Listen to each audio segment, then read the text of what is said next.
අයිබෝන් සිල් දෙනාටම ඒලවල් ICT ඔන්ලයින් ඇකඩමි YouTube නාලිකාව සමග සම්බන්ධ වෙලා ඉන්න ඔබ සියලු දෙනාම සාදරයෙන් පිළිගන්නවා. ළමයි අද අපි සාකච්ඡා කරන්නේ 2024 ඒලවල් ICT පාස් පේපර් එක. එතකොට මේක සාකච්ඡා කරද්දී අපි මුලින්ම MCQ ටික කරනවා, ඊට පස්සේ ව්‍යුහගත රචනා කරලා පස්සේ රචනා වලට යනවා. එතකොට MCQ සාකච්ඡාව දාද්දිත් මම මේක කොටස් පහකට කඩලා තියෙනවා. එතකොට ඔයාලා වීඩියෝ 5ක් විදිහට තමයි මේක දකින්නේ. මොකද හේතුව අපි සාකච්ඡාවක් කරද්දී ළමයි එකපාර ආන්සර් කියන්නේ නැහැ නේ. එතකොට මේක පොඩි විවරණයක් තියෙනවා. හරිද? ඒක නිසා සාකච්ඡාවක් කියලා කියන්නේ. එතකොට මේ MCQ 50ම එක වීඩියෝ විවරණ කරනවා කියන්නේ පැය 3ක් 4ක් වීඩියෝ එක දිග වෙනවා. එතකොට ඔයාලා කොහොමද බලන්නේ? එතකොට මම MCQ 10 10 වගේ තමයි කඩලා දාන්නේ. එතකොට පිළිවෙලට දානවා. ලස්සනට බලාගෙන යන්න පුළුවන්. හරිද? එතකොට අපි පළවෙනි වීඩියෝ එකේ පළවෙනි MCQ 10 සාකච්ඡා කරනවා.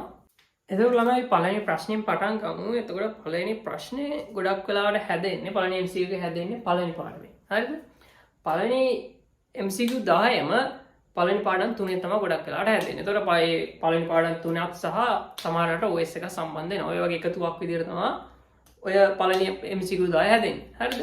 ඒක පළවෙනි MCQ එකට අදාළව පරිසරය මම ඉස්සෙල්ලා කියන්නම් බෑග්ග්‍රවුන්ඩ් එක පොඩ්ඩක් කියලා ඊට පස්සේ ප්‍රශ්නෙට යමු. හරිද ළමයි? දැන් මේ පළවෙනි පාඩමේ මෙතන දත්ත ආශ්‍රයෙන් තමයි මේ MCQ එක ගොඩනගලා තියෙන්නේ. එතන අපි පළවෙනි පාඩමේදී දත්ත ප්‍රධාන ආකාර දෙකකට බෙදනවා. එකක් තමයි නියුමරිකල්, අනිත් එක තමයි කැටගරි. නියුමරිකල් කිව්වේ ළමයි ගණනය කළ හැකි දත්ත, ප්‍රමාණාත්මක දත්ත කියලා කිව්වොත් තේරෙනවා. ඊළඟ එක කැටගරිකල් කියන්නේ ගුණාත්මක දත්ත. හරිද? ඔය ප්‍රමාණාත්මක දත්ත ආයි කොටස් දෙකකට බෙදනවා. එකක් කියනවා තමයි ඩිස්ක්‍රීට්. ඩිස්ක්‍රීට් කියන්නේ තමයි විවික්ත. ඒ කියන්නේ පූර්ණ සංඛ්‍යාත්මක දත්ත. ඒ කියන්නේ පවුලක සිටින සමාජිකයන් ගන්න. ඒවා දශම සංඛ්‍යාව වෙන්න බෑ ළමයි.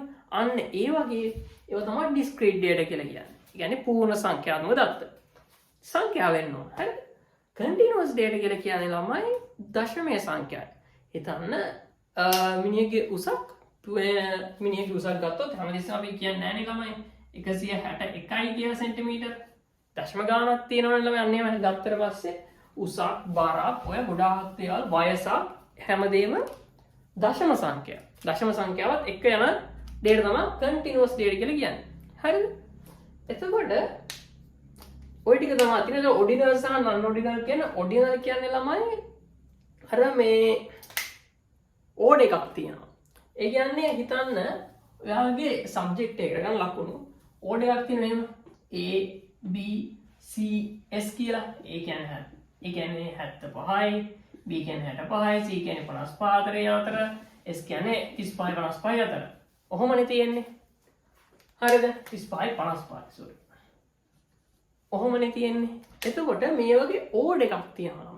මේ කැටගරි වල ඕඩ එක, කැටගරි වල ඔඩිනල් වල ඕඩ එකක් තියෙනවා. නන් ඔඩිනල් ගත්තට පස්සේ ඒ වගේ ඕඩ එකක් නැහැ. ඒව කියන්නේ අර එක්ක බ්ලඩ් ටයිප් එකක් කරන මේල් කියන ජෙන්ඩර් එක ගත්තට පස්සේ මේල් ෆීමේල් කියලා තියෙන්නේ. ඒ වගේ ඕඩ එකක් තියෙනවද නැහැ. ඒ වගේ ඕඩ එකක් නැහැ. ඒ වගේ ඩේටා එක ඕඩ එකක් නැහැ. ඒතර ඒ ග්‍රේඩ් එකක් ඔය ගත්තට පස්සේ ඒ වගේ ඕඩ එකක් තියෙනවා. ඕක තමයි ඩිෆරන්ට් එක. හරිද? ඕක ඔලුවට තියාගෙන අපි ඊළඟට යමු. ඔය ටික තමයි මේ ඩේටා ප්‍රධාන ආකාර දෙකකට බෙදෙන ඔය ටික තමයි යන්නේ. හරිද? ඊටු ටික අපි බලමු බිග් ඩේටා කියන්නේ මොකද්ද? මෙටා ඩේටා කියන්නේ මොකද්ද කියලා. තමයි බිග් ඩේටා එකක් කියලා කියන්නේ. බිග් ඩේටා කියන්නේ පළවෙනි පාඩමේ තියෙන කැලලක්. බිග් ඩේටා කියන මහා දත්තයක් කියලා කියන්නේ. ඔක අර නිර්වචනයක් තියෙන මෙහෙම. සාම්ප්‍රදායික සැකසමුදුකාංග වලින් සැකසිය නොහැකි සාම්ප්‍රදායික සැකසමුදුකාංග වලින් සැකසිය නොහැකි ප්‍රමාණයෙන් හා ධාරිතාවෙන් විශාල දත්ත එකතු මහා දත්ත නම් මේ කියන්නේ මහා දත්තයක් කියන්නේ ළමයි ලොකු දත්ත ප්‍රමාණයක එකතුවක්. ඒක හරියට නිකන් ඔයාලා හිතන්න හැම සෝෂල් මීඩියා ප්ලැට්ෆෝම් එකකම තියෙන මහා දත්තයක්. ඇයි හිතන්න ඔයාගේ FB account එක නැහැ. ඔයාගේ FB account එක නේ ඔයා යන්න Play Store එකට App Store එකට ගියාට පස්සේ ඔයාලා පේනවා ඒකේ FB software FB app එක download වෙලා තියෙනවා 10 billion plus නේ. ඒතර 10 billion plus download වෙලා තියෙද්දි ළමයි හිතන්න account 10 billion තියෙනවා. ඒතර 10 billion වලට අදාළව data ගබඩා වෙලා තියෙනවා. ඒතර විශාල දත්ත එකතුවක් ගබඩා කරගෙන තියන්න ඕන. අන්න ඒ වගේ විශාල දත්ත එකතුවකට කියනවා ළමයි මහා දත්තය කියලා කියන්නේ. එතකොට තවත් උදාහරණයක් කිව්වොත් අපේ ලංකාවේ ගත්ත බැංකු පද්ධතිය BOC හෝ HNB හෝ people හෝ මොකක් හරි ඕනෑම බැංකු පද්ධතියක් ගත්තට පස්සේ ඒවයි තියෙන්නේ මහා දත්තය. ඇයි හිතන්න ළමයි එකම ගිණුම් හිමි කාරණා ගිණුම් දෙක තුනක් තියෙන්න පුළුවන්. ඒ සියලු දත්ත ටික මැනේජ් කරන්න ඕන. අන්න ඒ වගේ ලොකු දත්ත එකතුවකට කියනවා මහා දත්තයක් කියලා. හරිද? එතකොට හැබැයි මෙහෙම හිතුවා දැන් හන්දියේ සුපර් මාකට් එකේ තියෙන මහා දත්තයක්ද? නෑ හන්දියේ සුපර් මාකට් එකේ තියෙන මහා දත්තයක් නෙවෙයි. ඒතර ලොකු පීසා එක රැස් වෙන්නේ නැහැනේ. අර වගේ ලොකු ඩේටා එකක් එක රැස් වෙන තැනට තමයි කියන්නේ මහා දත්ත කියලා. හරිද? ඔය මෙටා ඩේටා කියන එක ළමයි ඇත්තටම අපේ සිලබස් එකේ උගන්වන්නේ නැහැ මෙටා ඩේටා කියලා. ඔය MCQ වල තියෙන විශේෂත්වයක් තමයි ළමයි MCQ එකක් ගහන්න හැමතිස්සෙම, ඒ කියන්නේ හැම MCQ එකකම මේක අදාළ වෙන්නේ නැහැ. හැමතිස්සෙම ඒ ප්‍රශ්නේ පිළිබඳව 100%ක් අපි දැනගෙන ඉන්න ඕන නැහැ. හරිද? 80%ක් 60ක් දැනගත්තම අර කොට කියනවා ප්‍රශ්නයක් ක්‍රැක් කරනවා කියලා. ප්‍රශ්නයක් ක්‍රැක් කරන්න ඉගෙන ගන්න ඕන. අර අයින් කරන්න ඕන තැන් අයින් කරලා ෆිල්ටර් අවුට් කරලා ලස්සනට උත්තරේ ගන්න පුළුවන් වෙයි තියෙනවා. හරිද? ඒකට මේ උදාහරණයක් තමයි පළවෙනි ප්‍රශ්නේ හොඳටම. හරිද? මෙටා ඩේටා කියන එක තමයි ඇත්තටම අපිට කතා කරන්නේ ස්පෙෂලායිස් කියලා මෙටා ඩේටා කියන්නේ මොකද්ද? එහෙම එක සිලබස් එකේ නෑ. හරිද? හැබැයි මෙතන වැටලා තියෙනවා. හැබැයි මේක ඔයාලට නොදැන වුණා ලස්සනට ආන්සර් කරේ යන්න පුළුවන්. මම කියන්නම් කොහොමද යන්නේ කියලා. ඊට කලින් කියන්න මෙටා ඩේටා කියන්නේ මොකද්ද කියලා. මෙටා ඩේටා කියන ළමයි අපි අර OS වල කතා කරනවා ගොනුවක් පිළිබඳව අපි කතා කරන නැති ගොනුවකට තියෙනවා FCB එකක් සහ ක්‍රියායනකට තියෙනවා මොකද්ද? ක්‍රියායනකට තියෙනවා PCB එකක්. ඒ කියන්නේ අර ගොනුවක් පිළිබඳව තියෙන දත්ත ටිකක් තියෙන ගොනුවේ හැදුවේ කවද්ද අප්ඩේට් කරේ කවද්ද අහම බණ ටිකක් තියෙනවා නේද? අන්න ඒ ටික අර ඔයාලට ප්‍රොපර්ටිස් කියලා වගේ පේන්නේ. හැදුවේ කවද්ද created date එක modified date එක ඔය ඔක්කොම ටික තියෙනවනේ. අන්න ඒ වගේ data ටික වලට කියනවා ළමයි මොනවද කියලාද? මේවට කියනවා ළමයි meta data කියලා. හරිද? ඕවට කියනවා meta data කියලා. PCB එකත් ඔය කතාවක් තියෙනවා. ඒක අපිට අදාළ නෑනේ. හරිද? අර ක්‍රියාණයක් සම්බන්ධව තත්ත්ව සහ ඒ ටික මේ මතකයේ තබා ගන්න තියෙනවා PCB එක. FCB එකක් තියෙනවා ගුණයක් සම්බන්ධව. ක්‍රියාණයක් සම්බන්ධව නම් PCB, ගුණයක් සම්බන්ධව නම් FCB. කොහොම ටිකක් තියෙනවා. හරිද? දැන් ඒක ඔයාලා දන්නේ නැහැ කියලා හිතමුකෝ. ඒක දන්නේ නැති වුණත් බලන්න ආන්සර්ස් ටික. හරි අපි දන්නවා අපි කියමු ආන්සර්ස් ටික. ඒ ප්‍රකාශනයේ තියෙනවා සංවේදකින් ලබා දෙන උෂ්ණත්වය. මට කියන්න ළමයි උෂ්ණත්වයක් හැමතිස්සෙම පූර්ණ සංඛ්‍යාවක්ද? උෂ්ණත්වයක් හැමතිස්සෙම පූර්ණ සංඛ්‍යාවක් වෙනවද? නෑ නේ ළමයි සෙල්සියස් එක 26.3යි 4යි ඔහොම තියෙන අගයන් නේද? ඔයා වෙදර් ඇප් එකට ගියොත් බොහෝ දුරට රවුන්ඩ් අප් කරලා දෙන්න පුළුවන්. හැබැයි ඕවා කන්ටිනියස් ඩේටා තමයි. හරිද? ඕවා හැමතිස්සෙම කන්ටිනියස් ඩේටා. කියන්නේ පූර්ණ සංඛ්‍යාවට තියෙන ඒවා නෙවෙයි. මේවා දශම සංඛ්‍යාවක් තියෙනවා. හරිද? ඒ කියන්නේ පූර්ණ සංඛ්‍යාවක් විදිහට හැමතිස්සෙම තියෙනවා විතරයි ඒක ඩිස්ක්‍රීට් ඩේටා එකක් කියන්නේ විවිධ දත්තයක් වෙන්නේ. දශම සංඛ්‍යාව හැදෙනවා නම් ඒක අනිවාර්යෙන් කන්ටිනියස් ඩේටා. ඒ කියන්නේ අඛණ්ඩ දත්තයක් විදිහට අපිට පිළිගන්න වෙනවා. හරිද? ඒක තමයි තියෙන්නේ. හරිද? එතකොට අපිට තේරෙන සංවේදනීය ලබා දෙන උෂ්ණත්වයක් සෑම විටම පූර්ණ සංඛ්‍යාවක් වෙන්නේ නැහැ. එහෙනම් ඒක යන්න ඕන කන්ටිනියස් ඩේටා. හරිද? එතකොට ඒ ප්‍රකාශනය වෙන්න ඕන මොකද්ද? ඒ ප්‍රකාශනය continuous data වෙන්න ඕන. ඒ ප්‍රකාශනය continuous data. B එක තියමු. B එක කොහොමද තියන්නේ? C එකට එන්න. C මොකද්ද කියන්නේ? සමාජ මාධ්‍ය ජාලයක බෙදා ගන්න පළ කිරීම සහ ප්‍රතිචාර එකතුවක්. සමාජ මාධ්‍ය ජාලය. കാരണം සමාජ මාධ්‍ය ජාලය කියන්නේ social media platform එක. ඕනෑම social media platform එකක් ගත්තට පස්සේ ළමයි ඒකේ තියෙන්නේ මම කිව්වා big data. බලන්න සමාජ මාධ්‍ය ජාලයක බෙදාගෙන පළ කිරීම පෝස්ට් සහ ප්‍රචාර එකතුවක්. සරලයි. ඔය වගේ අනිවාර්යෙන් තියෙන්නේ big data. දැන් යන්නකො ළමයි ආන්සර්ස් වලට. එතකොට අපි දන්නවා A වෙන්න ඕන continuous data, C වෙන්න ඕන big data. B තාම අපි හරියට දන්නවා. අර ෂුවර් නෑ මේක මොකද්ද කියන්නේ කියලා හරියට අයිඩියා එකක් නෑ. හරිද? මේ ආන්සර්ස් වලට යන්න.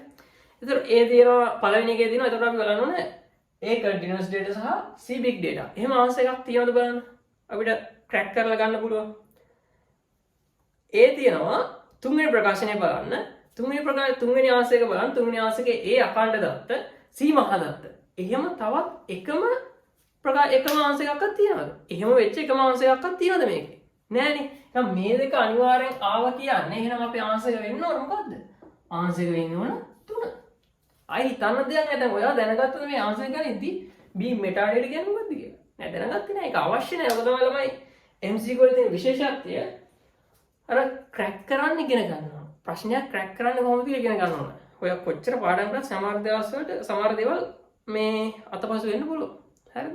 ඒක තමයි ඒ ප්‍රශ්නේ ඉගෙන ගන්න තියෙන දේ. හරිද? ඊළඟ අපි දෙවෙනි ප්‍රශ්නට යමු. දෙවෙනි ප්‍රශ්නේ මොකක්ද කියන්නේ කියලා බලමු. හරි ළමයි. දෙවෙනි ප්‍රශ්නේ කියනවා මෙහෙම. පහත කවරක් කාණ්ඩ සැකසුම් සඳහා උදාහරණ වේද? සඳහා හොඳ උදාහරණ වේද. පළවෙනි කියනවා දැනට ඒ ප්‍රකාශනය කියනවා දැනට හිස් තමන්ට ආසන්නම රියගාල් කිරීම ස්ථානයේ පරිශීලක ප්‍රතිදාන කරන පද්ධතියක් පරිගණක ගුණ සෑම දවස් අවසානයේදී අනවරතනම ටයිම් රේන්ජ් එකක් තියෙනවා. හරිද? ඒක අපි එමු හිමීට. දවස් අවසානයේදී ස්වයංක්‍රීයව උපස්ථනය කරන පද්ධතිය. දවසක් ඇතුළත ලද පාරිභෝගික ඇණවුම් වටිනාකමේ අනුපිළිවෙල සකසන ලද පද්ධතිය. අපි ඒ ටික තියමුකෝ. මෙතන අහන්නේ දැන් ඔයාලා දැනගන්න ඕන මේකට අදාළව කාණ්ඩ සැකසීමක් කියන්නේ මොකක්ද කියලා. පාඩම පොයින්ට් එකේ ඒක. ඔය කාණ්ඩ සැකසීම කියන එක එන්නේ ළමයි මෙතනින්. අපි ඒතර බලන්න දත්ත ඒ ප්‍රශ්නෙට අදාළ පරිසරය කතා කරද්දී අපි එනවා දත්ත සැකසුම් ජීවන චක්‍රය. පළවෙනි පාඩම ඇතුලේ අපේ චක්‍ර දෙකක් අහනවා. එකක් දත්ත ජීවන චක්‍රය, දෙවෙනි එක දත්ත සැකසුම් ජීවන චක්‍රය. හරිද? පාස්වේස් වල ගණනාව පාස්වේස් ගණනාව කරලා දත්ත ජීවන චක්‍රය, දත්ත සැකසුම් ජීවන චක්‍රය මේ ආශ්‍රයෙන් තමයි ප්‍රශ්න හැදෙනවා. හරිද? මේ එක ඇතුලේ පියවරකින් හෝ මේ පියවර ටික හරි දාලා ප්‍රශ්නයක් හැදෙනතර ඔයාලා මේකට වැඩි ෆෝකස් එකක් දීලා පාඩම් කරගන්න බලා ගන්න ඕන. හරිද? ඔය දත්තේට අපි දත්ත සැකසුම් ජීවන චක්‍රේ පටන් ගන්න දත්ත රැස් කිරීම දත්ත වළංගුතාවේදී අපි ඔය වළංගුතා පරීක්ෂණ තුනක් කරනවා. ඔයාලට මතක ඇති. එකක් වෙනවා ඇති බව පරීක්ෂාව. ඔකට කියනවා තත්ත්වතා පරීක්ෂාව කියන්නේ ඕකටම තමයි මතක තියාගන්න. දෙවෙනි එක කියනවා පරාස පරීක්ෂාව. තුන්වෙනි එක කියනවා මොකද්ද? වර්ග පරීක්ෂාව. ඔහොම පරීක්ෂා වර්ග තුනක් වෙනවා. ඒ දත්ත වළංගුතාවයට අදාළ. ඔකට අදාළ MCQ ඕන තරම් පාස් පේපර්ස් වලත් අහලා තියෙනවා. මම කියවනේ එක තැනින් ඕත් කොහෙන් හරි අහනවා මේ සයිකල් දෙකෙන් කොහෙන් හරි MCQ එක වැටෙන්න පුළුවන්. ඒතර දත්ත සැකසීමට ආවට පස්සේ ළමයි දැන් අහලා තියෙන මෙතන ඔය දත්ත සැකසීම තමයි මේ ප්‍රශ්නේ හැදෙලා තියෙන්නේ. දත්ත සැකසීමට අදාළව අපිට ප්‍රධාන වශයෙන් සැකසීම ආකාර දෙකක් තියෙනවා. එකක් කියනවා තමයි කාණ්ඩ සැකසීම. මොකද්ද? කාණ්ඩ සැකසීම. අනිත් එක තමයි ළමයි තත්කාලීන සැකසීම. කොට කියනවා රියල් ටයිම් ප්‍රොසෙස්. කාණ්ඩ සැකසීමට කියනවා බැච් ප්‍රොසෙසින් කියලා. හරිද? ඊට පස්සේ ප්‍රතිදානය සහ ආචරණය ඔක තමයි දත්ත සැකසීම ජීවන චක්‍රය. මේ දත්ත සැකසීම ජීවන චක්‍රේ පියවර ටික කටපාඩම් කරගෙන තියන් ඉන්න ඕන. පාඩම් වෙන්න ඕන. දත්ත ජීවන චක්‍රය පාඩම් වෙන්න ඕන. හරිද? ඊට අදාළව ඒක ඇක්චුලි මොනවද වෙන්න ඕන දිහා අයිඩියා එකක් තියෙන්නත් ඕන. ඒ පියවරන් වලින් මොකද්ද මේ දත්ත වළංගුතාවේ ඇති බව පරීක්ෂාව කියන්නේ මොකද්ද? පාරස පරීක්ෂාව කියන්නේ මොකද්ද? වර්ග පරීක්ෂාව කියන්නේ මොකද්ද? එක එක පරීක්ෂා වලින් මොනවද වෙන්නේ?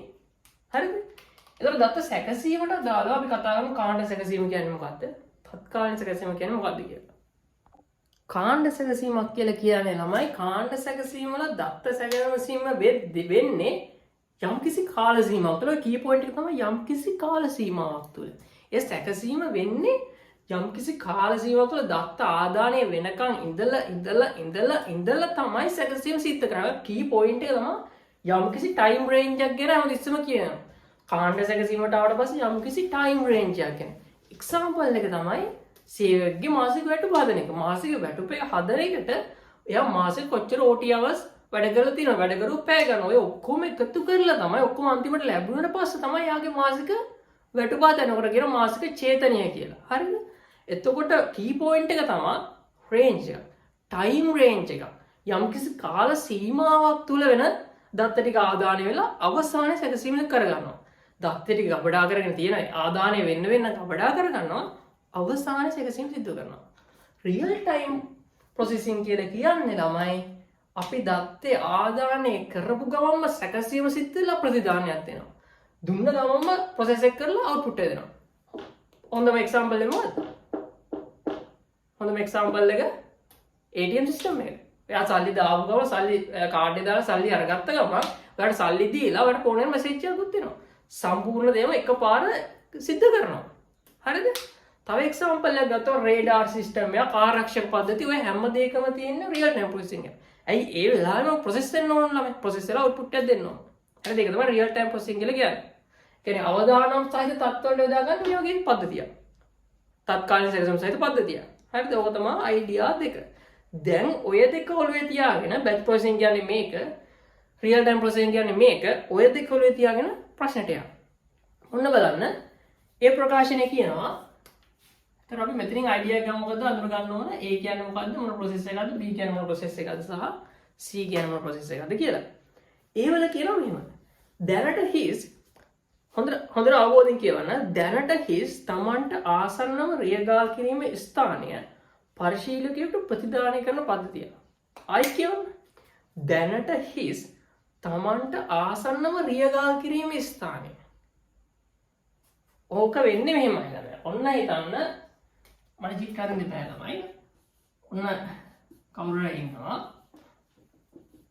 හරිද? ගොඩක් අය දන්නවා කොළඹ මේ විදින ලොකුම දුකක් තමයි වාහනයක් පාක් කරන්න මේ පාකින් ස්ලොට් එකක් හොයාගන්න එක. ඔක මහර මේ හිසරදයක් වෙලා තියෙන්නේ. දැන් මේක කියන්නේ ඔක වෙන්නේ සිද්ධිය වෙන්නේ ඔන්න කොහේ හරි පාකින් ස්ලොට් එකක් ෆ්‍රී තියෙනවා නම් ඔන්න පාකින් ස්ලොට් එකක් ෆ්‍රී තියෙනවා නම් මෙයාට මේ පාකින් ස්ලොට් එක ෆ්‍රී වෙච්ච ගමන්ම පාකින් ස්ලොට් එක ෆ්‍රී වෙච්ච ගමන්ම මේ යූසර්ට මේ පරිශීලකයාට මොකක් හරි මැසේජ් එකක් යන්න ඕනේ. ඇලර්ට් එකක් මෙයාට දෙන්න ඕනි. මෙතන පාකින් ස්ලොට් එකක් හිස් වෙච්ච ගමන්ම තේරෙනවද? හිස් වෙච්ච ගමන්ම කියද්දි ඒ වෙද්දිම වෙන්න ඕන නම් මේක මොකද්ද? මේ මොන සිස්ටම් එකක්ද? මේක රියල් ටයිම් ප්‍රොසෙස් එකක්. ඇයි එවලෙම වෙන්න ඕන? හරිද? පාකින් ස්ලොට් ටික තියාගෙන යන්න කියලා හරියන්නේ නැහැ. ඒක තව එකයි මෙතන ප්ලග් කරනවා. කවුරු ඇවිල්ලා? අන්න හිස් වෙච්ච ගමන් මෙහාට යනවා. අන්න එහෙනම් ඒකට කියන්නේ මොකද්ද? රියල් ටයිම් ප්‍රොසෙස් එක. අන්න එහෙමයි ළමයි තේරුම් ගන්න. දී ප්‍රකාශනයෙන් කියනවා පරිගණයක ගොනු හොඳට බලන්න පරිගණයක ගොනු සෑම දිනයකම දවස අවසානයේදී දවස අවසාන මාසේ අවසානයේදී දවස් අවසානයේදී ස්වයංක්‍රීයව උපස්ථනය කරන පද්ධතියක්. ඒ ඔක්කොම දැනේ බල දවස් අවසානයේදී බෑකප් කරන පද්ධතියක් තියෙනවා. එහෙනම් කියන්නේ මොකද්ද? ටයිම් රේන්ජ් එක කියවෙනවා අවසාන කරන ප්‍රොසෙස් එක වෙන්නේ. එහෙනම් මොකද්ද? එහෙනම් බෑච් ප්‍රොසෙස් එකට තමයි ආයිති වෙන්නේ. ඊට පස්සේ C වලින් කියනවා දවසක් ඇතුළත පාරිභෝගික ඇණවුම්. දවසක් ඇතුළත ලද පාරිභෝගික ඇණවුම් වටිනාකමේ අනුපිළිවෙලට සකසන පද්ධතිය. දවසක් ඇතුලේ ඇණවුම් ටික එනකන් ඉඳලා අන්තිමට ප්‍රොසෙස් එක කරනවා. එහෙනම් මොකද්ද කියන්නේ? බැච් ප්‍රොසෙස් එක. අන්න ළමයි බලන්න. ටයිම් රේන්ජ් එකක් කියවෙනව නම් පුතා ඒක මොකද්ද වෙන්නේ? බැච් ප්‍රොසෙස් එක. කාණ්ඩ සැකසීම. හරිද? ඒතකොට ආන්සර් එක මොකද්ද වෙන්නේ? B සහ C පමණයි. ඒ කියන්නේ ආන්සර් එක වෙන්නේ 4. ඒ තමයි දෙවෙනි ප්‍රශ්නේ. අපි යන ඊළඟ තුන්වෙනි ප්‍රශ්නෙට. ඊළඟ ප්‍රශ්නේ කියවෙන්නේ ඒ ඉතා පහත ඡේදයේ A සහ B ස්ථාන වල සුසු ආදේශයක සහිත පිළිතුර තෝරන්න කියලා කියනවා. ඒ වල කියනවා ඒ ඊට පස්සේ අපි කියවන්න යනකො මොකද වෙන්නේ කියලා. ඒ ඉතා පැරණි වුවත් එය තවමත් ලොව විශාලතම සංස්ථාවල දෛනික මෙහෙයුම් වල ප්‍රධාන කාර්යභාරයක් ඉටු කරයි කියනවා. බලයට අමතරව ජනප්‍රියත්වයට හේතු අනෙක් ප්‍රධාන කරුණු වන්නේ කියලා B තියෙනවා. ස්ථාන දෙකක් තියෙනවා. එතකොට ආන්සර්ස් වල තියෙනවා ඔයාලට පේනවා ඒ වලට තියෙන ආන්සර්ස් දෙකයි නේද? ඒ වලට තියෙන ආන්සර්ස් දෙකක්. එකක් තියෙනවා වලාකුළු පරිගණනය, අනිත් එක තියෙනවා මහා පරිගණකය කියලා. එයාට ඔක පොඩ්ඩක් ආයෙ දෙපාරක් තුන් පාරක් කියවම තේරෙනවා ඔක වලාකුළු පරිගණනය නිකන් ගොන් ආන්සර් එකක් කියලා. ඒක කිසිම ගැළපීමක් නැහැ මෙතින්ද. හරිද? ඊටා පැරණුවත් එය තවමත් විශාලම සංස්ථාදායනික මෙහෙමුල ප්‍රධාන කාර්යභාරයක් ඉටු කරයි. ඒ බලයට අමතරව එහි ජනප්‍රිය ඒ බලයට අමතරව කියද්දි ඒක ගැලපෙන්නේ නැහැ නම. ඒක හරි ගොන්. හරිද? ක්ලවුඩ් කම්පියුටර් වල අපි ඔය සේවාවන් තුනක් ගැන කතා වෙනවා. ඒ කිසිම අදාළත්වයක් වෙන්නේ නැහැ මේ ප්‍රශ්නෙට. හරිද? ඒතකොට ක්ලවුඩ් කම්පියුටිං කොහෙන්ම අදාළ නැහැ. කෙලින්ම අයින් කරන්න පුළුවන්. හරිද? ඊට පස්සේ මහා පරිගණක. ඔය පරිගණක වල අපි උතර මොකක් කර මහා පරිගණක තමයි ඒ වලට එන්නේ. මම කියන්නම් ඇයි කියලා. එතකොට ළමයි මේ ප්‍රශ්නේ ගොඩනගලා තියෙන පරිගණක වර්ගීකරණයට අදාළව. එතකොට පරිගණක වර්ගීකරණය ගැන අපි කතා කරන යද්දී පරිගණක ප්‍රධාන ආකාර තුනකට වර්ගීකරණය වෙනවා. එකක් තාක්ෂණය යනවා, එකක් ප්‍රමාණය යනවා, අනිත් එක අරමුණ යනවා. අරමුණත් අනුව වෙනවා ළමයි විශේෂ අරමුණු සහ සාමාන්‍ය අරමුණු. තාක්ෂණය අනුව වෙනවා අංකිත ප්‍රතිසම සහ අංකිත ප්‍රතිසම කියන දෙකේ එකතුවක් විදියට. එතකොට මෙතන ප්‍රශ්නය දෙන්න තියෙන ප්‍රමාණය අනුව වර්ගීකරණය. ප්‍රමාණය අනුව වර්ගීකරණයේදී ප්‍රධාන ආකාර 4යි. සුපිරි පරිගණක, මහා පරිගණක, මධ්‍ය සහ ශුද්ධ පරිගණක. හරිද? සුපිරි පරිගණකයක් කියලා කියන්නේ ළමයි අභ්‍යවකාශ කටයුතු වගේ සඳහා. ඒ කියන්නේ ලොකු කියන්නේ විශේෂිත මේකට වෙනම අරමුණක් සඳහා නිර්මාණය කරපු ගොඩාක්ම බල සම්පන්න මේ පරිගණක අතරින් මේ ඔක්කොම බල සම්පන්න පරිගණකෙ මේක. ඒ කියන්නේ ළමයි මෙහේ ඉඳන් මෙහාට එන්න හොඳට අහගන්න. මෙහේ ඉඳන් මෙහාට එන්න බල සම්පන්නතාවයේ ප්‍රමාණය සහ මිල කියන තුනම ප්‍රමාණය මම ලියන්නම්. ප්‍රමාණය බල සම්පන්නතාව සහ මිල කියන එක මේ පැත්තට එන්න වැඩි වෙනවා. හරිද ළමයි? එතකොට සුපිරි පරිගණක කියන්නේ අභ්‍යවකාශ කටයුතු ගවේෂණ සඳහා වගේ ඒ වගේ ලොකු දේවල් සඳහා යොදා ගන්න පරිගණකයක්. මහා පරිගණකයක් කියලා කියන්නේ නිකන් ලොකු ආයතනයක මේන් පරිගණක ඇඩ්මින් පරිගණක ලොකු ආයතනයක ඇඩ්මින් පරිගණක විදිහට වැඩ කරන්නේ මෙයා. මෙයා තමයි පාලනය කරන්නේ. එහෙමත් නැත්නම් ලොකු හුවමාරු ගොඩක් සිද්ධ ස්ථානේ වරායක ගුවන්තොටුපළ වගේ එතන ඇඩ්මින් පරිගණකයක් විදිහට වැඩ කරන්නේ මෙයා. මෙයාට තමයි මේන් ප්‍රේම් කම්පියුටර්ස් කියලා කියන්නේ. ලොකු ආයතනයක හරිද? ලොකු ආයතනයක ඒ වගේ පරිගණක ඒ වගේ ස්ථාන වලට සුපිරි පරිගණක යොදා ගන්නවද? නැහැ. ඒවා යොදා ගන්න ඊටත් වඩා ඉහළ ලෙවල් එකට. හරිද? ලොකු ආයතනයක වරායක ගුවන්තොටුපළ නොයගේ ස්ථාන වල පාවිච්චි කරන්නේ මහා පරිගණක. මධ්‍ය පරිගණකයක් කියලා කියන්නේ ළමයි කුඩා ජාලයක පොඩි ජාලයක ප්‍රධාන පරිගණක විදිහට පාවිච්චි කරනවා. කුඩා ජාලයක ප්‍රධාන පරිගණක විදිහට පාවිච්චි කරනවා. ශුද්ධ පරිගණකයක් කියනවා ළමයි අපි එදිනෙදා ජීවිතේ පාවිච්චි කරන ලැප්ටොප් එක ෆෝන් එක ඔය හැම මගුලම්මයි තියෙන්නේ ශුද්ධ පරිගණක වල. හරිද? ඕක තමයි අයිඩියා එක ඔය ටික ඔළුවේ තිබ්බනම් ප්‍රශ්න කොට දාගන්න පුළුවන්. හරිද? අපි ඊට පස්සේ දැන් යම් බලන්න ආන්සර්ස් වලට. එතකොට ඒ වලට තියෙනවා දැන් බලාපොරොත්තු පරිගණක මම කියන්නේ එක ගුම් ආන්සර් එකකින් නිකම් කපලා දාන්න පුළුවන් කියලා. ඒ කපලා දාන්න පුළුවන්කම ඉතුරුලා තියෙන ළමයි තව ආන්සර්ස් 3යි. පළවෙනි තුන්වෙනි ආන්සර් එක මේන් ෆ්‍රේම් කම්පියුටර්ස් එහි මිල අඩුයි. එතකොට මෙතන බලන්න ගලපලා බලන්න මහා පරිගණක ඉතා පැරණුවතේ තාමත් ලෝ විශාලතම සංස්ථාවල දෛනික මෙහෙයුම් වල ප්‍රධාන කාර්යභාරයක් ඉටු කරයිලෝ බලයට අමතරව ජනප්‍රියත්වයට හේතු වූ අනෙක් ප්‍රධාන කාරණා උනේ මිල අඩු. මේක මිල අඩු නෑ මේ මිල අඩු නෑ මිල වැඩි. මෙහාට එන්න මිල වැඩි ගුවනේ. මේකට සාපේක්ෂව අඩු වුණාට මේකට සාපේක්ෂව මිලයිනේ. සැලකිය යුතු මිලයි. හරිද? දෙවෙනි එක හතරවෙනි එක මහා පරිගණකයේ ඒ විශ්වාසනීයත්වය. විශ්වාසනීයත්වය හරි. බල සම්පන්නතාවය වැඩි. බල සම්පන්නතාවය කාර්යක්ෂමතාවය හැමදේම මේවට සාපේක්ෂව වැඩි. ඒක හරි. හරිද? මහා පරිගණකයේ විශ්වාසනීයත්වය කියන එක හරි. මහා පරිගණකයේ අඩු විශාලත්වය වැරදි වෙනවා. මෙහාට එන්න ප්‍රමාණය වැඩි වෙනවා. මේකට වඩා දෙන්න මේකට වඩා විශාල වෙන ළමයි. එතකොට ආන්සර් එක වෙන්න ඕන ළමයි 4. හරිද? එතකොට ඔය ටික ඔළුවේ තිබ්බනම් ප්‍රශ්නේ ගහගන්න පුළුවන්. එතකොට ළමයි තියරි එම්ම තමයි අහන්නේ. ඒ කියන්නේ පළවෙනි MCQ එකට එන්නේ ඔය පොඩි තියරි ටික එකතු කරලා තමයි හදන්නේ. එතකොට තියරි ටික වගේ ඔළුවේ තියෙනවා. ඒක පොඩ්ඩක් ගලපලා ගහන්න තියෙනවා. හරිද? අපි යන් ඊළඟ ප්‍රශ්නෙට. හරි ළමයි අපි හතරවෙනි ප්‍රශ්නෙට යමු. හතරවෙනි ප්‍රශ්නේ කියනවා මෙහෙම. විශේෂ උපකරණයක මූලික ආධාරයෙන් ඉදිකරන නිවාස ගම්මානයක් හිමින් කියවන්න. විශේෂ උපකරණයක මූලික ආධාරයෙන් ඉදිකරන නිවාස ගම්මානයක් ඇමරිකා එක්සත් ජනපදයේ නිමවීමට ආසන්නය. නිවාසවල බිත්ති මෙම උපකරණ භාවිතයන් අල්ලගන්න. නිවාසවල බිත්ති ටික මෙම උපකරණ භාවිතයෙන් ගොඩනගා ඇති අතර ඒ බිත්ති ටික හදනවල මේ උපකරණයක් භාවිතය. අන්න පළවෙනි කී පොයින්ට් එක අල්ලගන්නවා. අත්තිවාරම සහ වහල සාම්ප්‍රදායික ක්‍රමයට ගොඩනගන. සාම්ප්‍රදායික ගොඩනගනවා කියන්නේ බාසුන් නැහැ මොකක් හරි දාලා හදාගන්න එක තමයි කියන්නේ සාම්ප්‍රදායික ක්‍රමයට හදනවා කියලා කියන්නේ. හරිද? උපකරණයක් භාවිත කරලා බිත්ති ටික හදලා තියෙනවා. බාසුන් නැහැ ඔය සෙට් එකක් ගාලා අත්තිවාරය ෆවුන්ඩේෂන් එකයි වාලය හදලා තියෙනවා. හරිද? එතකොට කියනවා ඉදිකිරීම් ක්‍රියාවලට අවශ්‍ය සේවකීන් ගණන. ඔන්න ආයෙත් අල්ලගන්න. ඉදිකිරීම් ක්‍රියාවලට අවශ්‍ය සේවකීන් ගණන මෙම උපකරණය මගින් අඩු කරන අතර ක්‍රියාවලිය ඉක්මන් සහ පිරිස මේ වැඩේ කරගන්න අවශ්‍ය පිරිස අඩු වෙනවලු. ක්‍රියාවලිය ඉක්මන් වෙනවලු. අනිත් එක ලාභදායකලු. ලාභදායකොට ඉදිකිරීමේදී ඇතිවන නාස්තියද අවම කර ඇත. නාස්තියත් අවම කරනවලු. මෙම විශේෂ උපකරණය කුමක් විය හැකිද කියලා අහනවා. එකක් තියෙනවා ළමයි ඩිජිටයිසර්. අපි ආන්සර්ස් ටික පොඩ්ඩක් බලමු හිමීට. එකක් තියෙනවා ඩිජිටයිසර්. ඔය ඩිජිටයිසර් කියලා කියන්නේ අපේ ෆෝන් වල ළමයි තියෙනවා ට්‍රාන්ස්පරන්ට් ලේයර් එකක් ඩිස්ප්ලේ එකේ ස්ක්‍රීන් එකේ. හරිද? ඩිජිටයිසර් එකෙන් වෙන්නේ ඇනලොග් සිග්නල් එකක් ඩිජිටල් ඩේටා එකක් බවට පරිවර්තනය කරලා පරිගණකයට නැත්තම් ෆෝන් එකට මොකක්ද හරි ආදානය කරන එක තමයි ඔය ඩිජිටයිසර් එකෙන් වෙන්නේ. ඔය ඩිවයිස් එක ඔක වැඩ කරන්නේ කොහොමද කියලා අහුවොත් ෆෝන් එකේ තියෙන ට්‍රාන්ස්පරන්ට් ලේයර් එක. ඔක ට්‍රාන්ස්පරන්ට් ලේයර් එකේ ඩබල් ටැප් කරලා ස්ක්‍රීන් එක ඔන් වෙන්නේ. ඔය ටච් කරන හැමදේම ඇනලොග් නිලම. අන්නේ සිග්නල් ඩිජිටල් ඩේටා බවට පරිවර්තන කරලා ඔය ෆෝන් එකට ලබා දෙන එක තමයි ඔය ඩිජිටයිස් එකෙන් එන්නේ. ඩිජිටයිස් ට්‍රාන්ස්පරන්ට් ලේයර් නැත්තම් ඔයාලට ටච් එකෙන් වැඩ කරන්න බෑ ෆෝන් එකේ. ඒක ඩිජිටයිස් එක තමයි.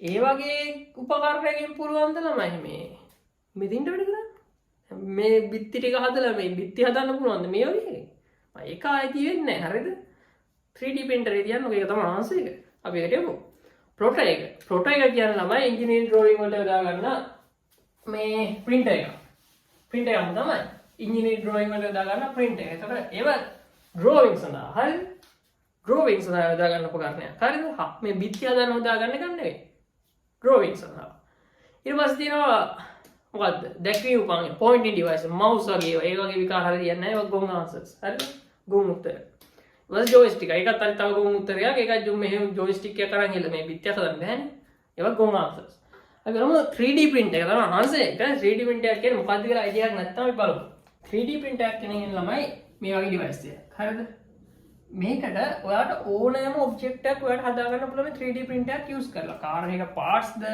සෙල්ලම් බඩු වගේ දෙයක්ද ඕනම දෙයක් හදාගන්න පුළුවන් ගෙයක් වුණත් හදාගන්න පුළුවන් ලොකු 3D printer use කරලා හරිද මේක වෙන්නේ කොහොමද දන්නවද මේකට අපි input කරන ළමයි 3D software එක ගන්න blueprint එක කියලා කියනවා ඔකට 3D software එකනේ blueprint එක අපි මේ 3D ඔයා හදනවා ඔයාට මොකක්ද හදාගන්න ඕනේ බිත්තිය කියමුද ඔයා 3D ඔයාගේ බිත්තිය හදපු මේ එක මෙයාට ඉන්පුට් කරනවා මෙයාට දෙනවා හරිද ඊට පස්සේ ඒක හදන්න ඕනේ මැටීරියල් එක ඊට අදාළ මොනවද සිමෙන්ති අනම්මනම් ඒ බන ටික දෙනවා ඔය සෙල්ලම් බඩ කරනවා ටොයිස් එකක් ප්ලාස්ටික් වලින් හදනවා නම් ප්ලාස්ටික් එකේ සෙල්ලම් බඩ 3D බ්ලූප්‍රින්ට් එක මෙයාට දෙනවා ටොයිස් එකේ බ්ලූප්‍රින්ට් එක 3D මේ බ්ලූප්‍රින්ට් එක මෙයාට දෙනවා මැටීරියල් ටික ප්ලාස්ටික් ඉන්පුට් කරනවා අන්න එතකොට ඔයාගේ ලේයර්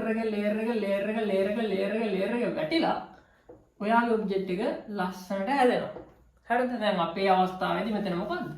අපිට අවශ්‍ය වෙන බිත්තිය ලස්සනට හැදෙනවා. දැන් මේ වගේ එක කිසිදු වෙලාවක ළමයි මෙෂර්මන්ට් වල අවුලක් වෙන්නේ නැහැ.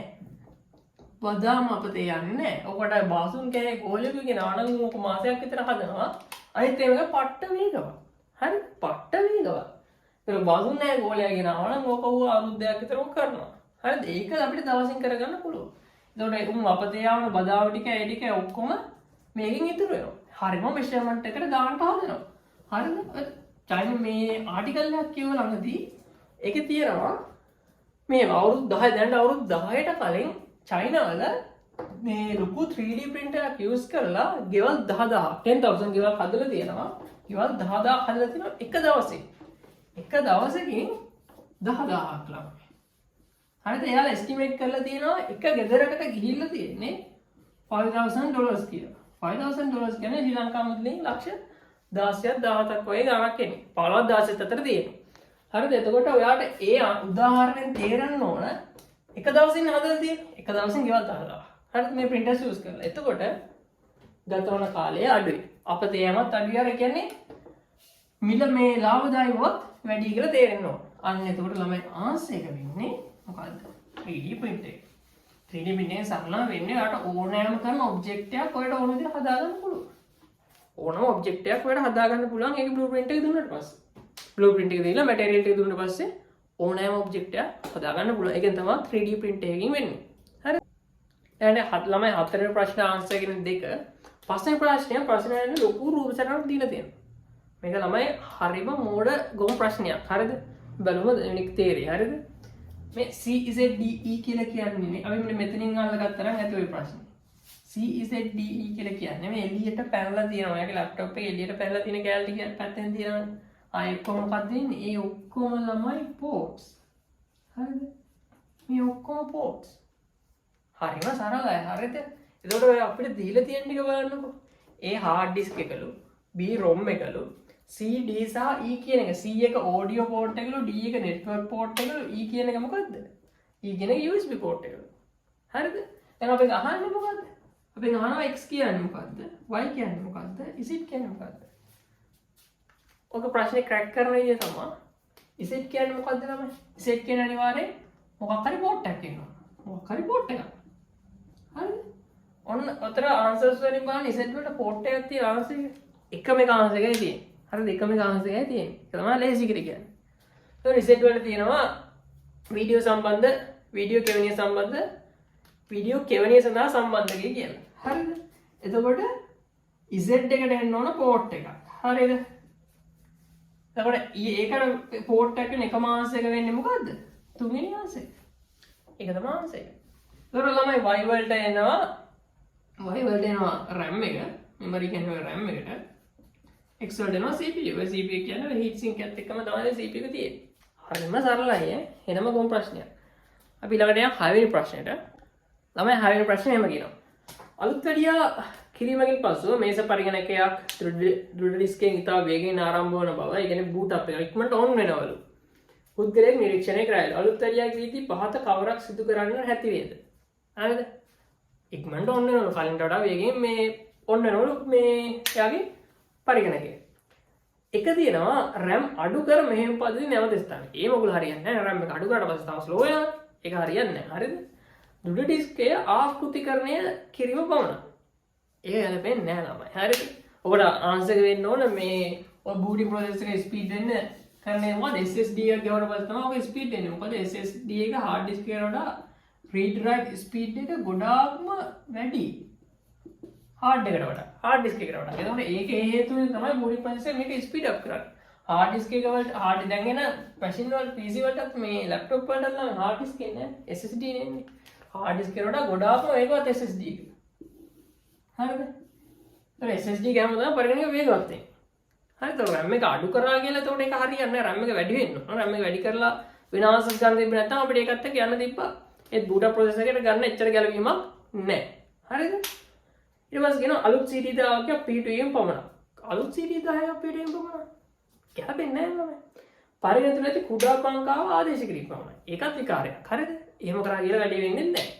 දෘඩ ඩිස්ක් කියනකොට ඝන තත්ත්වයේ දාවකයා solid state device කියන SSD එක ආදේශ කර අන් hard disk එක වෙනුවට SSD එකක් ගහුවලු. hard disk එක වෙනුවට SSD එකක් ගහලා. SSD එක ගහලා මෙහෙම පද්ධතිය නැවත ස්ථාපනය වෙන්නේ. අන්න ඒක තමයි ආන්සර්. ඒතකොට ආන්සර් වෙන්නේ මොකද? ආන්සර් වෙන්නේ 15.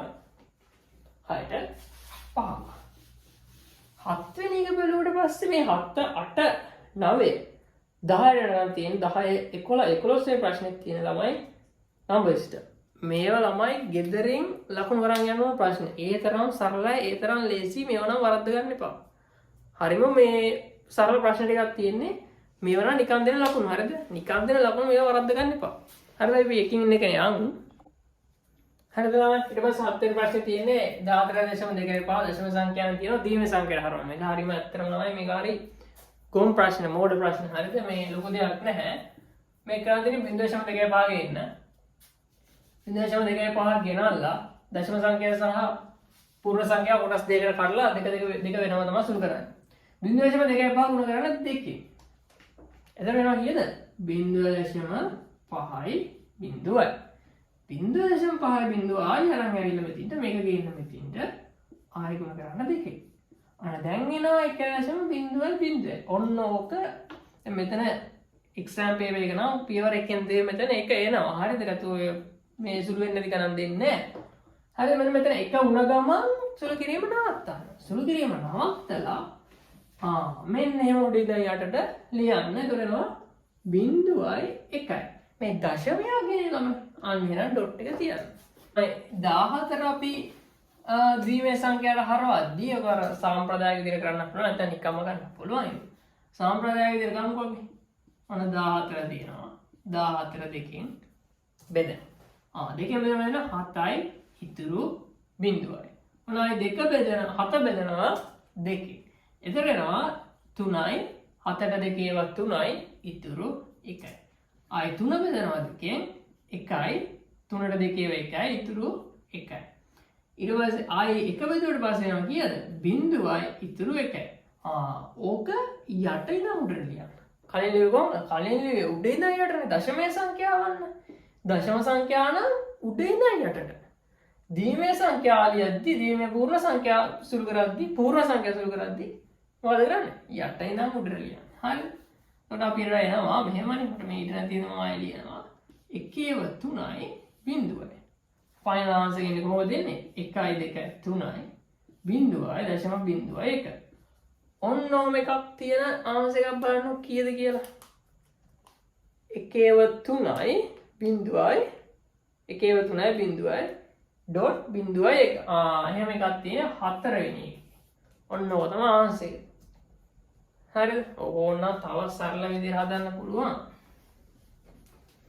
බිඳුවයි බිඳුවයි මේක තියෙන්නේ කොහොමද විදිය බලන්නකො. මෙතන තියෙන ළමයි එකනේ. 1 2කින් බෙදුවට පස්සේ එනවා 0.5. 0.5 දෙකෙන් බෙදුවට පස්සේ එනවා 0.25.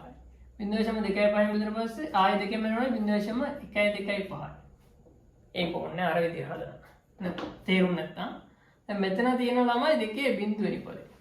මෙතන තියෙනවා 2 1 මේක තියෙනවා 2 2 මේක තියෙනවා 2 3. දෙකේ බිඳුවෙනි බලය කියන්නේ කීයද ළමයි? 1යි. දෙකේ පළවෙනි බලය කියන්නේ 2යි. දෙකේ දෙවෙනි බලය කියන්නේ 4යි. දෙකේ තුන්වෙනි බලය කියන්නේ 8යි. හරිද? දැන් බිඳුවයි කිය මෙතන බිඳුව නෑ කියලා තියෙන. ඒ කියන්නේ මෙතන එකක් නෑ.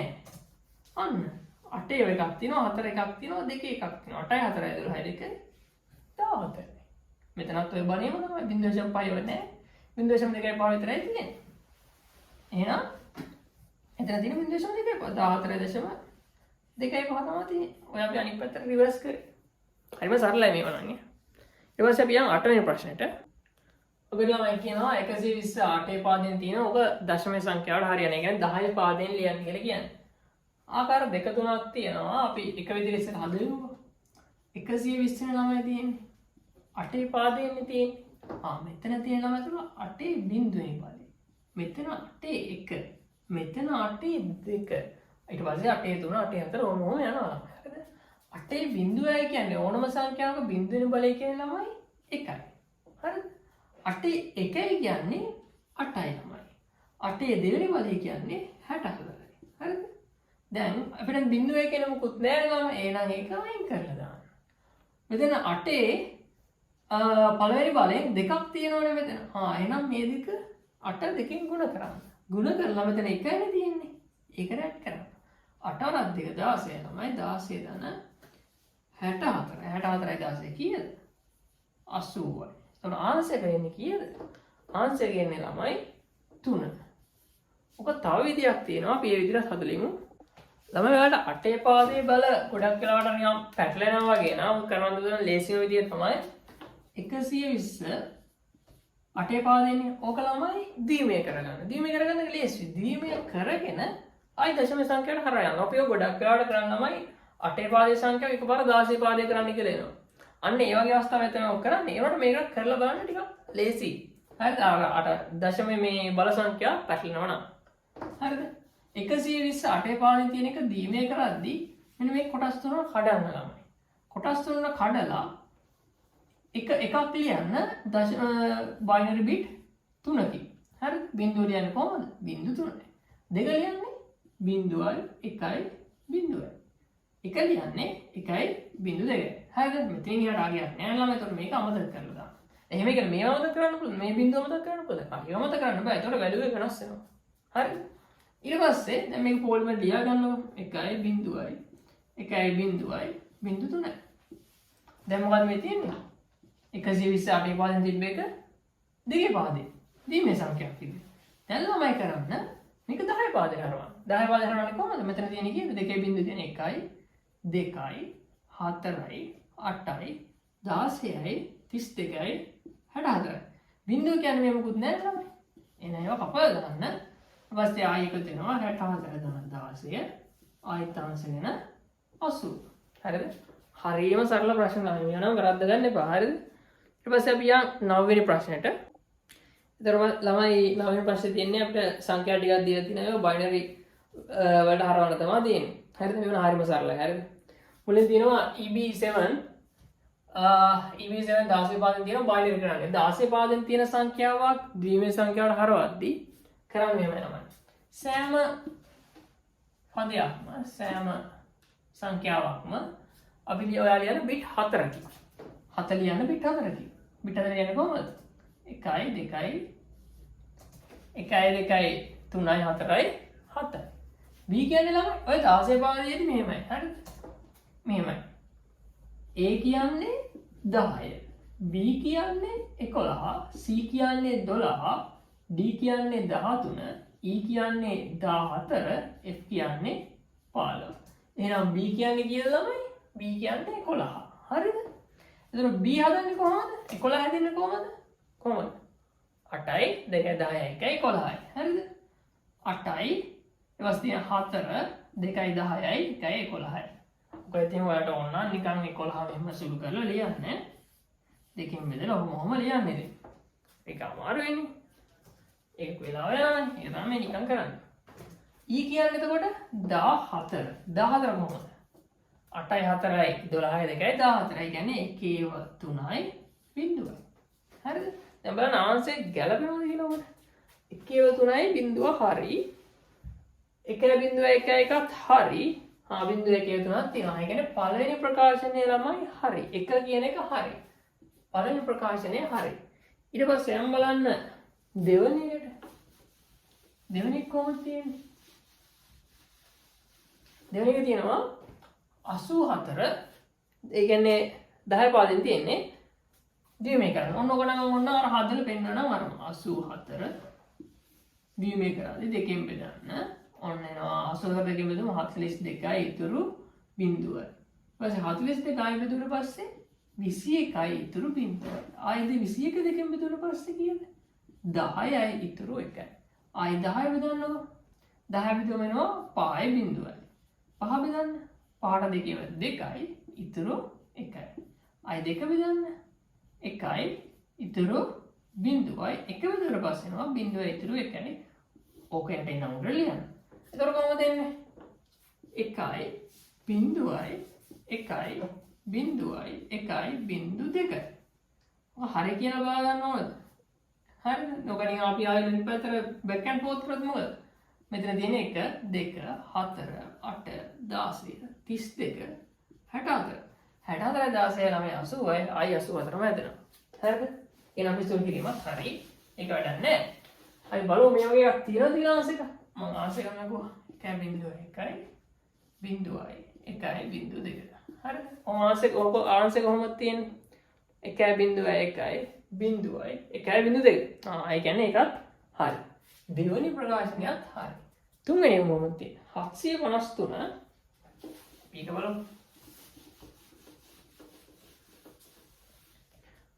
තුන්වෙනි එක තියෙනවා අපි මේක කලින් කතා කරා. අටේ පාදයේ සංඛ්‍යාවක් තියෙනකොට මොකද කරන්නේ? මේ හැම පදයක්ම බිට් 3කින් ලියනවා. 16 පාදයෙන් නම් බිට් 4කින් ලියනවා. 8 පාදයෙන් නම් බිට් 3කින් ලියනවා. 16 පාදයෙන් නම් බිට් 4කින් ලියනවා. 8 පාදයෙන් තියෙන්නේ හරිද? බිට් 3කින් ලියන්න. 3 බිට් 3කින් කියන්නේ කොහමද? 1යි 2යි බිඳුවයි 5 1යි බිඳුවයි 1යි 1යි 2යි 3යි බිඳුව. දැන් මේ කොහොමද එන්නේ? 1යි 2යි මෙතන 3ක් තියෙනවා කියන්නේ කොහමද? මෙන්න 2 1 කියන්නේ. 2 බිඳුව කියන්නේ 1යි ළමයි. 2 1 කියන්නේ 2යි. මෙතන තියෙන්නේ 4. 1යි 2යි 3යි. අනේමයි කියන්නේ. හරිද? හරිද? ඒ වගේ තමයි මේවත් හිතෙන් තියෙන්නේ. 1යි 4යි 5යි. 1යි 2යි 3යි 4යි 7යි. හරිද? මේ බිඳුව වෙන්නේ නැහැ. ඒක වැරදි හදන්නේ. සෝරි. හරිද? කොහොම තමයි හැදෙන්නේ. එතකොට අපි මොකද කරන්න කියලා තියෙන්නේ? දීමෙන් හරන්න කියලා තියෙන්නේ. ඔන්න 1 2 3යි 1යි බිඳුවයි 1යි බිඳුවයි 1 1යි. ඔක තමයි දීමෙන් හරවම වෙන්නේ. දැන් එහෙම ආන්සර් එකක් තියෙනවද? නෑනේ. එහෙම එකක් නෙවෙයි තියෙන්නේ වෙන මොකුලක් තියෙන්නේ. එහෙනම් මේ ආන්සර් එක වැරදි. තුන්වෙනි ප්‍රකාශනය වැරදි. එහෙනම් ආන්සර් එක වෙනවනේ 1 සහ 2 පමණයි. ඒ කියන්නේ ආන්සර් එක 4. පියම් 10 වෙනි ප්‍රශ්නෙට ළමයි වම්ම. ළමයිලට ආන්සර් එක 4 නේ. ආන්සර් එක 2. 1 සහ 2 පමණයි මේ ආන්සර් එක ඉන්නේ 2. හරි? ළමයි 10 වෙනි ප්‍රශ්නේ හරියලා තියෙන්නේ ASCII වලින්. ASCII කියන්නේ කේත ක්‍රමයන්නේ. ඒතකොට කේත ක්‍රමය අපිට සිලබස් එක දාලා කීයක් තියෙනවද? අපිට තියෙනවා BCD එක තියෙනවා. EBCDIC කියලා එකක් තියෙනවා. හරිද? ASCII තියෙනවා. අවසානයේ තියෙනවා Unicode. හරිද? අර BCD වල උපරිම කීයද ළමයි? බිට් කීයක් පාවිච්චි කරාද ලක්ෂණයක් නිරූපණය කරන්න? බිට් 4යි පාවිච්චි කරේ. හරිද? ABCDIC වල ළමයි පාවිච්චි කරා කීයද? ඒකේ බිට් 8ක් පාවිච්චි කරා. ASCII වල ළමයි අනුලක්ෂණය සඳහා පාවිච්චි කරේ බිට් 7යි ළමයි. හරිද? ඒක මතක තියාගන්න. එක බිට් එකක් පාවිච්චි කරා මේ බිට් 8ක් තිබ්බා. ඒනට අවසාන බිට් එක යාලා පාවිච්චි කරනවා ඉරට්ටේ සංඛ්‍යාව දොත්තේ සංඛ්‍යාව දාගන්නත් එදා පාවිච්චි කරනවා ඒකම තව යූසේජ් එකක් තියෙනවා සමතා පරීක්ෂාව කියලා නෙට්වර්ක් පාඩක අපිට අහු වෙනවා. හරිද? ඒක දැනට අවශ්‍ය නැහැ. අපි එහෙම තියමුකෝ යුනිකෝඩ් වල පාවිච්චි කරලා ළමයි 16ක්. හරිද? ASCII වල තමයි එතකොට අපි කියනකොට අපි ASCII වල කියනවා රේඛීය පටිපාටියක් තියෙනවා කියලා. මේක පැහැදිලි කරන්න ගානත් එක්ක ප්‍රශ්නෙත් එක්කම රේඛීය පටිපාටි කියන්නේ මොකක්ද කියලා පැහැදිලි කරන්න. හරිද? ASCII වල තිබ්බ ළමයි ඉංග්‍රීසි භාෂාවට සමීපයි. යුනිකෝඩ් වල ලෝක මව් භාෂා ඔක්කොම තිබ්බා. සිංහල නම් නම් ඔක්කොම තිබ්බා. ASCII වල සිංහල නම් නම් තිබ්බේ නැහැ. ASCII වල තිබ්බේ ඉංග්‍රීසි විතරයි. හරිද? ඔය ටික තමයි තියෙන්නේ. අපි තව ප්‍රශ්නට යන්න.